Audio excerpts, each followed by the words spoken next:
Καλησπέρα. Ονομάζομαι Νίκος Ανδρώνης, είμαι ο σεφ του εστιατορίου Νοοτροπία.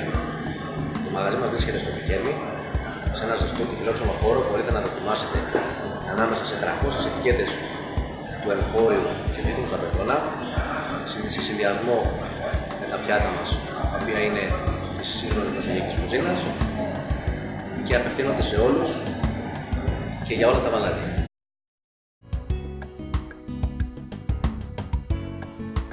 Βρίσκομαι στο συντηρητή τερασιών του εστιατορίου Νοοτροπία.